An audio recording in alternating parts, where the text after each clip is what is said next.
ಇಲ್ಲಿ ಎಂತಹ ಚಕಿತಗಳು ಬೇಕಾದರೂ ಎದುರಾಗಬಹುದೆಂಬ ಮಾತಿಗೆ ಬೆಂಗಳೂರಿನ ಆ ಓರ್ವ ಸಾಫ್ಟ್ವೇರ್ ಎಂಜಿನಿಯರ್ಗೆ ಎದುರಾಗುತ್ತಿರುವ ಊಹೆಗೂ ನಿಲುಕದ ಚಕಿತಗಳೇ ಸಾಕ್ಷಿ. ಇಡೀ ಜಗತ್ತಿನ ಕುತೂಹಲ ಕೆರಳಿಸುತ್ತಿರುವ ಅಂತಹ ಚಕಿತಗಳೇ ನಮ್ಮ ಇಂದಿನ ಹೀಗೂ ಉಂಟೆ.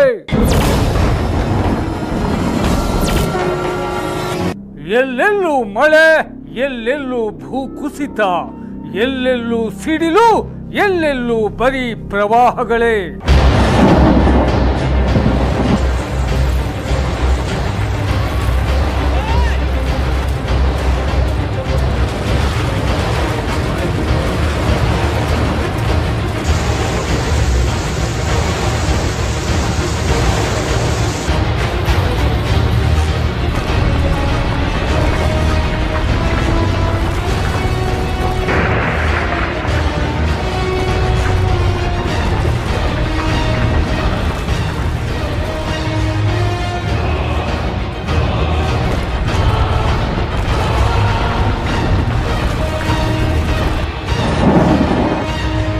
ಇಲ್ಲಿ ತಪ್ಪಿದರೆ ಅಲ್ಲಿ ಪ್ರವಾಹ, ಅಲ್ಲಿ ತಪ್ಪಿದರೆ ಇಲ್ಲಿ ಪ್ರವಾಹ.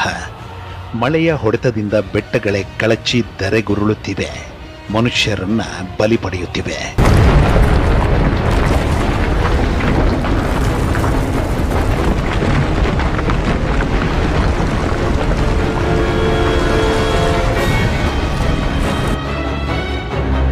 ವರುಣಾಘಾತದಿಂದ ಬೆಳೆದ ಬೆಳೆಗಳು ನೀರು ಪಾಲಾಗುತ್ತಿವೆ, ಮನೆಗಳು ಜಲಸಮಾಧಿಯಾಗುತ್ತಿವೆ, ಜಾನುವಾರುಗಳು ನೀರಲ್ಲಿ ಕೊಚ್ಚಿ ಹೋಗುತ್ತಿವೆ, ಜನಜೀವನವೇ ದುಸ್ತರವಾಗುತ್ತಿವೆ.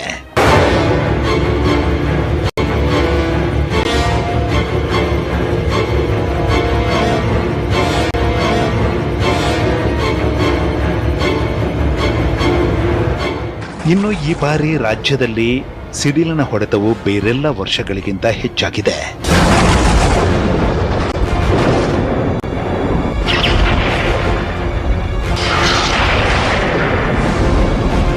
ರಾಜ್ಯದ ಕಲಬುರಗಿ, ಬೆಳಗಾವಿ, ವಿಜಯಪುರ ಜಿಲ್ಲೆಗಳಲ್ಲಿ ಅತಿ ಹೆಚ್ಚು ಸಿಡಿಲಿನ ಹೊಡೆತಗಳು ದಾಖಲಾಗಿವೆ. 50ಕ್ಕೂ ಹೆಚ್ಚು ಜನರನ್ನ ಬಲಿ ಪಡೆದಿವೆ. ಸಾವಿರಾರು ಜಾನುವಾರುಗಳು ಸಿಡಿಲಿನ ಹೊಡೆತದಿಂದಾಗಿ ಉಸಿರನ್ನ ಚೆಲ್ಲಿವೆ.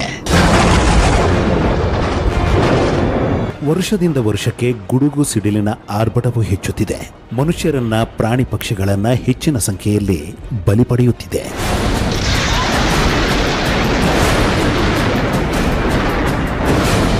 ಭಾರತ ದೇಶದಲ್ಲಿ ಸಿಡಿಲಿನ ಹೊಡೆತವು ವರ್ಷದಿಂದ ವರ್ಷಕ್ಕೆ ಹೆಚ್ಚುತ್ತಿದೆ.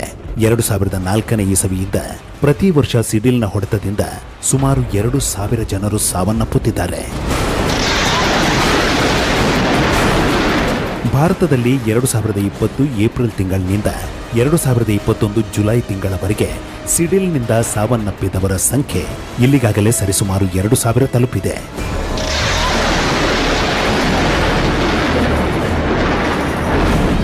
ಇನ್ನು 2019ರಲ್ಲಿ ಭಾರತದಲ್ಲಿ ಸಿಡಿಲಿನಿಂದ ಸಾವನ್ನಪ್ಪಿದವರ ಸಂಖ್ಯೆ 2,876. ಇಂತಹ ಸಿಡಿಲಿನ ಸಾವುಗಳು ಹೆಚ್ಚಿನದಾಗಿ ಉತ್ತರ ಭಾರತದಲ್ಲಿ ಸಂಭವಿಸುತ್ತಿವೆ. ಇನ್ನು ಪ್ರಪಂಚದಾದ್ಯಂತ ಸಿಡಿಲಿನ ಆರ್ಭಟವು ವರ್ಷದಿಂದ ವರ್ಷಕ್ಕೆ ಹೆಚ್ಚುತ್ತಿದೆ. ಸಿಡಿಲಿನ ಸಾವುಗಳು ಹೆಚ್ಚುತ್ತಿವೆ.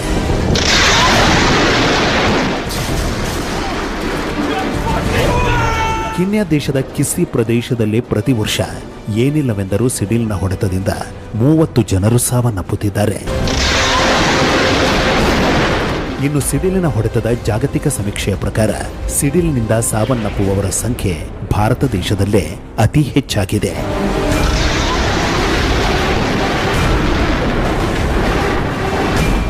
ಒಂದು ಕಡೆ ಸಿಡಿಲಿನ ಭಾರಿ ಹೊಡೆತವು ಮನುಕುಲದಲ್ಲಿ ಆತಂಕ ಉಂಟು ಮಾಡುತ್ತಿದ್ದರೆ, ಮತ್ತೊಂದು ಕಡೆ ವರುಣನ ಆರ್ಭಟವು ಇಡೀ ಪ್ರಪಂಚದಾದ್ಯಂತ ಹೆಚ್ಚುತ್ತಿದೆ. ಮನುಕುಲವನ್ನ ತತ್ತರಿಸುವಂತೆ ಮಾಡುತ್ತಿದೆ, ಜೀವಗಳನ್ನ ಬಲಿ ಪಡೆಯುತ್ತಿದೆ.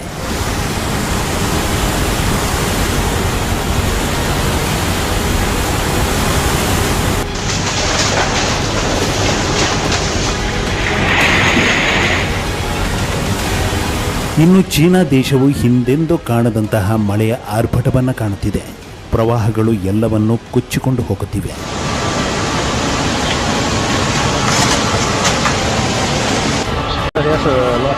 ಕೆಲವು ಕಡೆ ವರುಣನ ಆರ್ಭಟದಿಂದಾಗಿ ಅನಾಹುತಗಳು, ಸಾವು ನೋವುಗಳು, ಕೆಲವು ಕಡೆ ಸೂರ್ಯನ ಅತಿ ಶಾಖದ ಪರಿಣಾಮದಿಂದಾಗಿ ಸಾವು ನೋವುಗಳು. ಕೆನಡಾ, ಅಮೆರಿಕ ದೇಶದಲ್ಲಿ ಸೂರ್ಯನ ಅತಿಯಾದ ಶಾಖದಿಂದ, ಬಿಸಿ ಗಾಳಿಯಿಂದಾಗಿ ಇಲ್ಲಿಗಾಗಲೇ ನೂರಾರು ಜನರು ಸಾವನ್ನಪ್ಪಿದ್ದಾರೆ. ಒಂದು ಕಡೆ ಬೆಂಕಿಯಿಂದ ಅರಣ್ಯಗಳು ನಾಶ, ಮತ್ತೊಂದು ಕಡೆ ಅತಿಯಾದ ಮಳೆಯಿಂದ, ಪ್ರವಾಹಗಳಿಂದ ಅರಣ್ಯಗಳ ನಾಶ.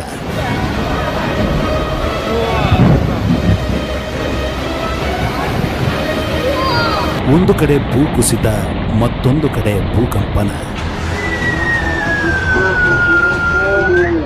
ಒಂದು ಕಡೆ ಗಾಳಿಯಲ್ಲಿ ತೇಲಿ ಬರುವ ರೋಗಾಣುಗಳಿಂದ ಸಾವು ನೋವುಗಳು, ಒಬ್ಬರಿಂದ ಒಬ್ಬರಿಗೆ ಹರಡುವ ವೈರಾಣುಗಳಿಂದ ಸಾವು ನೋವುಗಳು.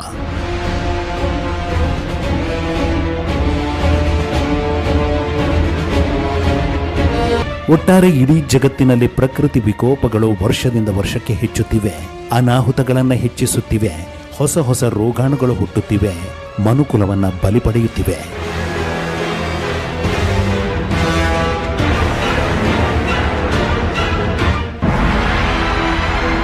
ಒಟ್ಟಾರೆ ಇಡೀ ಜಗತ್ತಿನಲ್ಲಿ ಇಂತಹ ಅವಘಡಗಳು ಏತಕ್ಕಾಗಿ ಹೆಚ್ಚುತ್ತಿವೆ ಎಂಬ ಪ್ರಶ್ನೆಗಳಿಗೆ ಇದೀಗ ವೈಜ್ಞಾನಿಕ ವಲಯದಿಂದ, ಜ್ಯೋತಿಷ್ಯ ವಲಯದಿಂದ ಸಿಗುತ್ತಿರುವಂತಹ ಉತ್ತರವಾದರೂ ಏನು ಅಂದರೆ, ಅಂದು ಪ್ರಕೃತಿಯು ಹೇಗೆ ನಾಶವಾಯಿತೋ, ಅಂದು ಹೇಗೆ ಜೀವ ಸಂಕುಲವು ನಾಶವಾಯಿತೋ, ಹಾಗೆಯೇ ಈ ಬಾರಿಯೂ ಆಗಲಿದೆ ಎಂಬುದು.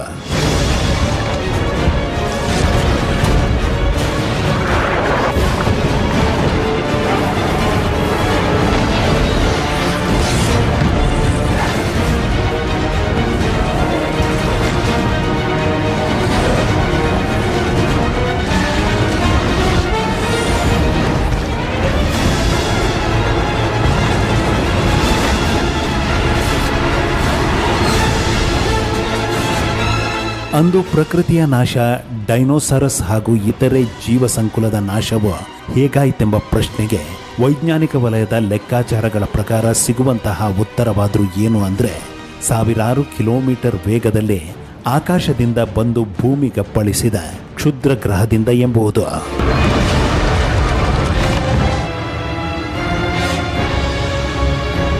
ಬೆಂಗಳೂರಿನಲ್ಲಿರುವ ಪ್ರಪಂಚದ ಪ್ರತಿಷ್ಠಿತ ಸಾಫ್ಟ್ವೇರ್ ಕಂಪನಿಯಲ್ಲಿ ಜವಾಬ್ದಾರಿಯುತ ಸ್ಥಾನದಲ್ಲಿ ಕಾರ್ಯನಿರ್ವಹಿಸುತ್ತಿರುವ ಆ ಸಾಫ್ಟ್ವೇರ್ ಇಂಜಿನಿಯರ್ಗೆ ವಿಚಿತ್ರ ರೀತಿಯ ಪ್ರಶ್ನೆಗಳು ಕಾಡಲು ಆರಂಭಿಸಿದವು.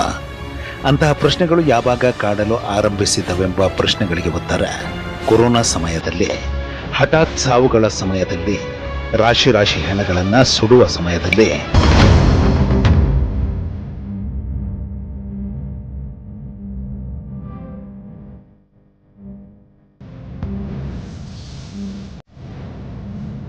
ಬಟ್ ಇವಾಗ ನಾನು ಕೊರೋನಾ ಟೈಮಲ್ಲಿ ವರ್ಕ್ ಫ್ರಮ್ ಹೋಮ್ ಇತ್ತಲ್ಲ, ಆವಾಗ ನಾನು ಈ ಘಟನೆಗಳಿಗೆ ಮುಖ್ಯ ಕಾರಣ ಏನು, ಯಾಕೆ ಹೀಗಾಗ್ತಿದೆ, ಪ್ರಕೃತಿಯಲ್ಲಿ ಬಹಳಷ್ಟು ಬೇರೆ ಬೇರೆ ಘಟನೆಗಳಾಗ್ತಿದೆ, ಬದಲಾವಣೆ ಆಗ್ತಿದೆ ಅಂತೇಳಿ ನನ್ನಷ್ಟಕ್ಕೆ ನಾನೇ ಸ್ವಲ್ಪ ಆಲೋಚನೆ ಮಾಡಲಿಕ್ಕೆ ಶುರು ಮಾಡಿದೆ. ಸಮಯನೂ ಸಿಗ್ತಿತ್ತು.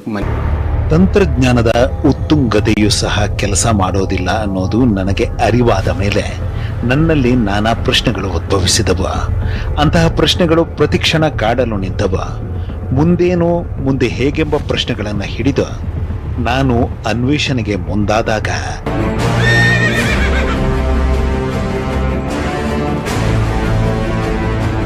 ಮುಂದೊಂದು ದಿನ ಭಾರಿ ಗಾತ್ರದ ಕ್ಷುದ್ರ ಗ್ರಹ ಭೂಮಿಗಪ್ಪಳಿಸುತ್ತೆ, ಪ್ರಕೃತಿಯು ನಾಶವಾಗುತ್ತೆ, ಜೀವ ಸಂಕುಲವು ನಾಶವಾಗುತ್ತೆಂದು ಇಲ್ಲಿಗಾಗಲೇ ಬಹಳಷ್ಟು ಖಗೋಳ ಶಾಸ್ತ್ರಜ್ಞರು, ತತ್ವಜ್ಞಾನಿಗಳು ಹೇಳಿದ್ದಾರೆ. ಇನ್ನು ಇದೀಗ ಇಡೀ ಪ್ರಪಂಚದಲ್ಲಿ ಹೆಚ್ಚುತ್ತಿರುವ ಪ್ರಕೃತಿ ವಿಕೋಪಗಳಿಗೆ ಕಾರಣವೇನೆಂಬ ಪ್ರಶ್ನೆಗಳಿಗೆ ಸಿಗುತ್ತಿರುವಂತಹ ಉತ್ತರ ಭೂಮಿಗೆ ಸಮೀಪದಲ್ಲಿ ಹಾದು ಹೋಗುವ ಕ್ಷುದ್ರ ಗ್ರಹಗಳೆಂಬುದು. ಕೆಲ ವರ್ಷಗಳ ಹಿಂದೆ 2008 GO20 ಎಂಬ ಕ್ಷುದ್ರ ಗ್ರಹ ಭೂಮಿಗೆ ಸಮೀಪದಲ್ಲಿ ಹಾದು ಹೋಗಿತ್ತು.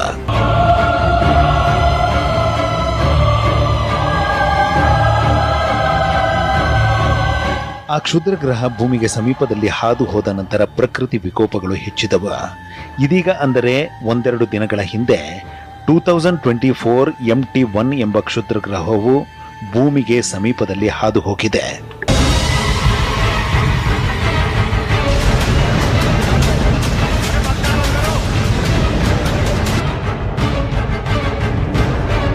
ಭೂಮಿಗೆ ಸಮೀಪದಲ್ಲಿ ಹಾದು ಹೋಗುವ ಕ್ಷುದ್ರ ಗ್ರಹಗಳ ವೇಗದಿಂದಾಗಿ ಘರ್ಷಣೆಯಿಂದಾಗಿ ಸೌರಮಂಡಲದಲ್ಲಿ ನಾನಾ ವೈಪರೀತ್ಯಗಳು ಸಂಭವಿಸುತ್ತವೆ.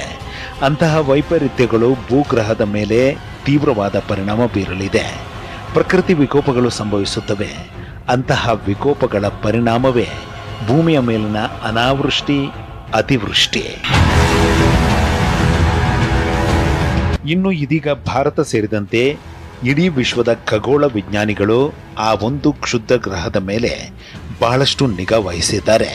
ಅದು ಏಕೆಂಬ ಪ್ರಶ್ನೆಗಳಿಗೆ ಉತ್ತರ ಅದು ಬಹು ದೊಡ್ಡದಾದ ಕ್ಷುದ್ರ ಗ್ರಹವೆಂಬುದು. ಅದು ಭೂಮಿಗಪ್ಪಳಿಸಿದರೆ ಭೂಮಿಯ ವಿನಾಶ ಎಂಬುದು.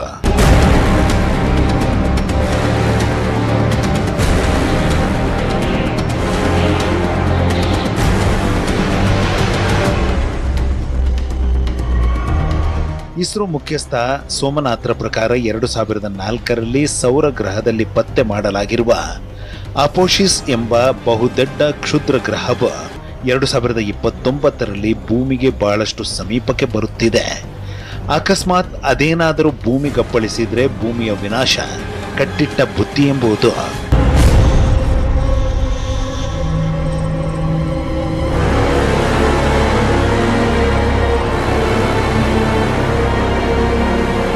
ಪ್ರತಿಷ್ಠಿತ ಸಾಫ್ಟ್ವೇರ್ ಕಂಪನಿಯಲ್ಲಿ ಕಾರ್ಯನಿರ್ವಹಿಸುತ್ತಿರುವ ಬೆಂಗಳೂರಿನ ಸಾಫ್ಟ್ವೇರ್ ಇಂಜಿನಿಯರ್ ಮುಂದೆ ಜಗತ್ತು ಹೇಗೆ, ಜೀವನ ಹೇಗೆಂಬ ನಾನಾ ಪ್ರಶ್ನೆಗಳನ್ನು ಹಿಡಿದು ಅನ್ವೇಷಣೆಗೆ ನಿಂತಾಗ ಒಂದು ಚಕಿತ ಎದುರಾಯಿತು.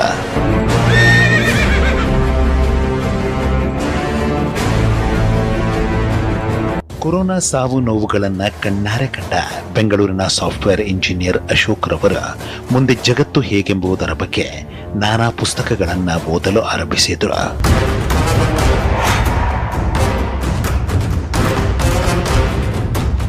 ಹಾಗೆ ಓದಲಾರಂಭಿಸಿದ ಸಾಫ್ಟ್ವೇರ್ ಇಂಜಿನಿಯರ್ ಅಶೋಕ್ ರವರಿಗೆ ಆ ಓರ್ವರು ಬರೆದಿರುವ ಭವಿಷ್ಯವಾಣಿಯ ಕಾಲಜ್ಞಾನ ಗ್ರಂಥವು ಕುತೂಹಲವನ್ನು ಮೂಡಿಸಿತು.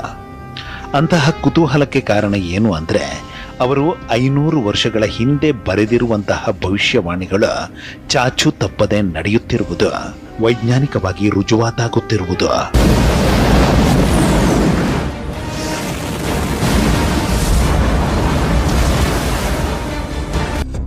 ಅವರು 500 ವರ್ಷಗಳ ಹಿಂದೆ ಬರೆದಿರುವ ಕಾಲಜ್ಞಾನದ ಭವಿಷ್ಯವು ಚಾಚು ತಪ್ಪದೆ ನಡೆಯುತ್ತಿದೆ.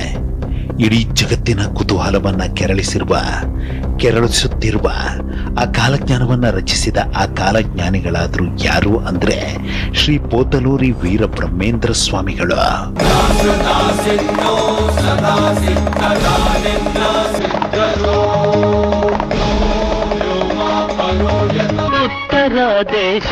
ನಾಲ್ನೂರು ವರ್ಷಗಳ ಹಿಂದೆಯೇ ವೀರಬ್ರಹ್ಮೇಂದ್ರ ಸ್ವಾಮಿಗಳು ಮಹಾತ್ಮ ಗಾಂಧೀಜಿ ಬಗ್ಗೆ ಹೇಳಿದ್ದರು. ಅವರು ಸ್ವಾತಂತ್ರ್ಯವನ್ನ ತಂದು ಕೊಡುತ್ತಾರೆಂದು ಹೇಳಿದ್ದರು. ದೂರವಾಣಿಯ ಬಗ್ಗೆ, ದೂರದರ್ಶನದ ಬಗ್ಗೆ ವೀರಬ್ರಹ್ಮೇಂದ್ರ ಸ್ವಾಮಿಗಳು 400 ವರ್ಷಗಳ ಹಿಂದೆಯೇ ಭವಿಷ್ಯವನ್ನ ನುಡಿದು ಬಿಟ್ಟಿದ್ದರು. ಅದನ್ನ ಅವರ ಕಾಲಜ್ಞಾನದ ಹೊತ್ತಿಗೆಯಲ್ಲಿ ಅಂದೇ ಉಲ್ಲೇಖಿಸಿಬಿಟ್ಟಿದ್ದರು. దూర శ్రవణములు దూరదర్శినులు దేశ దేశాలలో వ్యాపించిపోయేను చిలకమ్మ పలుకవే పలుకు. ಇನ್ನು ಇಡೀ ಜಗತ್ತನ್ನ ಕಾಡಿದ ಲಕ್ಷಾಂತರ ಜನರನ್ನ ಬಲಿ ಪಡೆದ ಕೊರೋನಾದ ಬಗ್ಗೆ ಅಂದೇ ಅವರು ಭವಿಷ್ಯವನ್ನ ನುಡಿದು ಬಿಟ್ಟಿದ್ದರು. ಅದನ್ನು ತಮ್ಮ ಕಾಲಜ್ಞಾನದಲ್ಲಿ ಅಂದೇ ಉಲ್ಲೇಖಿಸಿಬಿಟ್ಟಿದ್ದರು.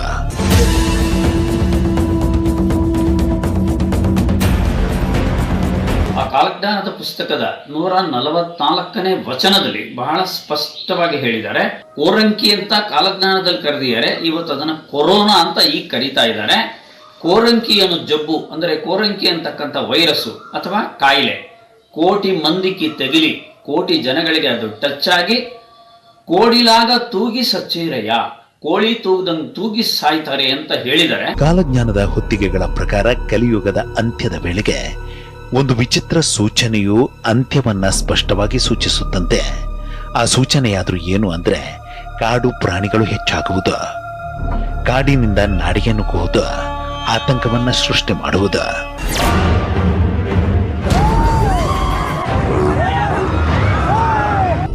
ಇನ್ನು ಕರ್ನಾಟಕದ ಜೊತೆಗೆ ನಿಕಟ ಸಂಬಂಧವನ್ನ ಹೊಂದಿದ್ದ ವೀರಬ್ರಹ್ಮೇಂದ್ರ ಸ್ವಾಮಿಗಳು ಕರ್ನಾಟಕದ ಬಗ್ಗೆ ನುಡಿದಿರುವ ಬಹುತೇಕ ಭವಿಷ್ಯವು ಇಲ್ಲಿಗಾಗಲೇ ನಡೆದು ಬಿಟ್ಟಿದೆ. ಅವರು ನಂದಿ ಬೆಟ್ಟದ ಸುತ್ತಮುತ್ತಲಿನ ಹಲವಾರು ಕಿಲೋಮೀಟರ್ ಪ್ರದೇಶವು ದೊಡ್ಡ ನಗರವಾಗಲಿದೆ. ಆ ಪ್ರದೇಶದಲ್ಲಿ ಲಕ್ಷ್ಮಿ ತಾಂಡವವಾಡಲಿದೆ ಎಂಬ ಅವರ ಭವಿಷ್ಯವು ನಿಜವಾಗಿ ಬಿಟ್ಟಿದೆ.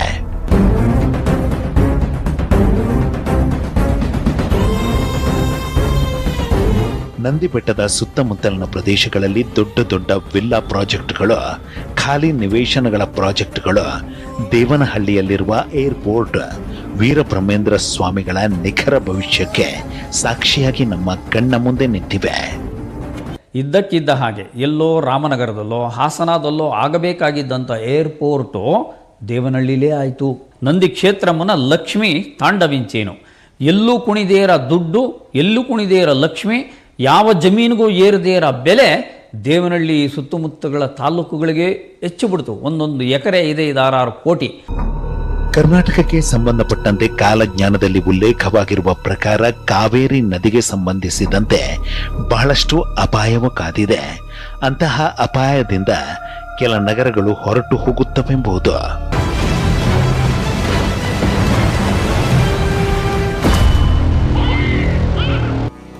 ಆಗತಾನೆ ಹುಟ್ಟಿದ ಮಗು ಮಾತನಾಡುತ್ತೆಂಬ ಅವರ ಭವಿಷ್ಯ ನಮ್ಮ ರಾಜ್ಯದಲ್ಲೇ ನಡೆದಿದೆ. ಬಳ್ಳಾರಿಯ ಕುರುಗೋಡು ತಾಲೂಕಿನಲ್ಲಿ ಆಗತಾನೆ ಹುಟ್ಟಿದ ಮಗು ಮಾತನಾಡಿದ ಅನಂತರ ಸಾವನ್ನಪ್ಪಿದ ವಿಚಿತ್ರ ಸಂಗತಿ ಇಡೀ ಮನುಕುಲವನ್ನೇ ಚಕಿತಗೊಳಿಸಿದ್ದವ. ಇನ್ನು ಪ್ರಳಯ ಸಮೀಪ ಸೂಚನೆಯಾಗಿ ದೊಡ್ಡ ದೊಡ್ಡ ಶಬ್ದಗಳು ಊರುಗಳಲ್ಲಿ ಕೇಳಿಸಿಕೊಳ್ಳಲು ಆರಂಭಿಸುತ್ತವೆಂಬ ಅವರ ಭವಿಷ್ಯವಾಣಿಯೂ ಸಹ ನಿಜವಾಗಿ ಬಿಟ್ಟಿದೆ.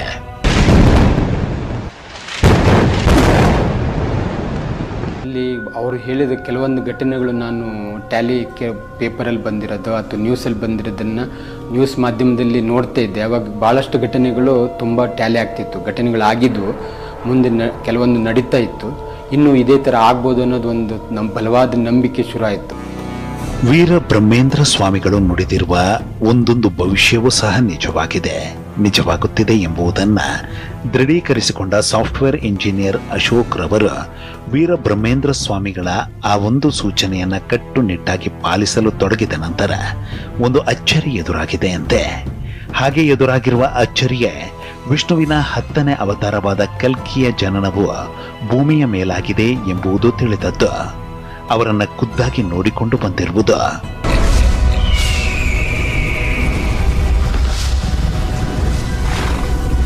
जल्द ही उन्हें देखने के लिए तैयार हो जाइए, क्योंकि जब जब धर्म की हानि होती है तब तब प्रभु अवतार लेते हैं. कल की अवतार आ चुका है.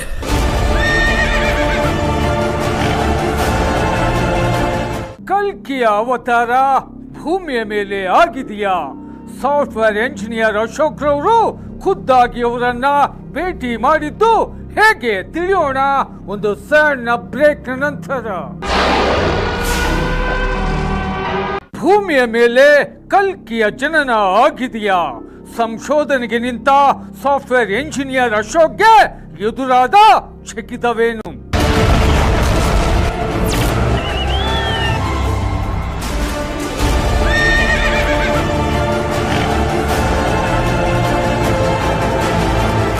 ವೀರಬ್ರಹ್ಮೇಂದ್ರ ಸ್ವಾಮಿಗಳ ಕಾಲಜ್ಞಾನವನ್ನ ಓದಲು ಆರಂಭಿಸಿದ, ಸಂಶೋಧಿಸಲು ಆರಂಭಿಸಿದ, ದೃಢಪಟ್ಟ ನಂತರ ನಂಬಲು ಆರಂಭಿಸಿದ, ಪೂಜಿಸಲು ಆರಂಭಿಸಿದ, ಆ ಒಂದು ಕಟ್ಟುನಿಟ್ಟಿನ ನಿಯಮವನ್ನು ಪಾಲಿಸಿದ ಇಂಜಿನಿಯರ್ ಅಶೋಕ್ ರವರಿಗೆ ಒಂದು ಚಕಿತ ಎದುರಾಯಿತಂತೆ. ಹಾಗೆ ಎದುರಾಗಿರುವ ಚಕಿತವೇ ಕಲ್ಕಿಯವರ ಜನನ ಭೂಮಿಯ ಮೇಲೆ ಆಗಿದೆ ಎಂಬುದು ತಿಳಿದದ್ದು.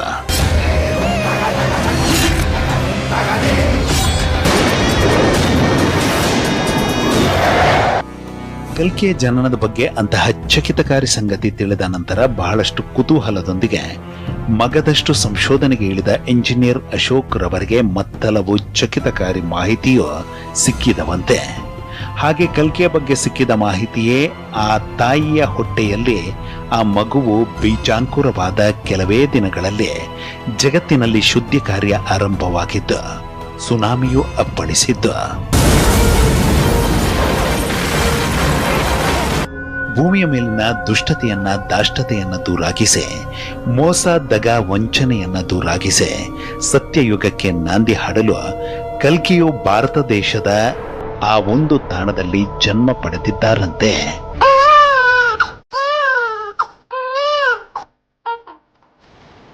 ಇನ್ನು ಕಲ್ಕಿಯ ಬಗ್ಗೆ, ಕಲ್ಕಿಯ ಜನನದ ಬಗ್ಗೆ ಹಲವಾರು ತಿಂಗಳುಗಳ ಕಾಲ ಸಂಶೋಧನೆಗೆ ನಿಂತ ಸಾಫ್ಟ್ವೇರ್ ಇಂಜಿನಿಯರ್ ಅಶೋಕ್ ರವರಿಗೆ ಅವರನ್ನು ನೋಡುವ ಇಚ್ಛೆಯಾಯಿತಂತೆ. ಅವರನ್ನು ನೋಡಲು ಹಲವು ತಿಂಗಳುಗಳ ಕಾಲ ಆ ಒಂದು ನಿಯಮ ಪಾಲಿಸಬೇಕೆಂಬ ಸಲಹೆ ಸಿಕ್ಕ ನಂತರ, ಅದನ್ನ ಪಾಲಿಸಿದ ನಂತರ ಇವರಿಗೆ ಕಲ್ಕಿಯವರನ್ನು ನೋಡಲು ಅನುಮತಿ ಸಿಕ್ಕಿತಂತೆ. ಅಂತಹ ಅನುಮತಿಯೊಂದಿಗೆ ಇವರು ಆ ತಾಣಕ್ಕೆ ಹೋದಾಗ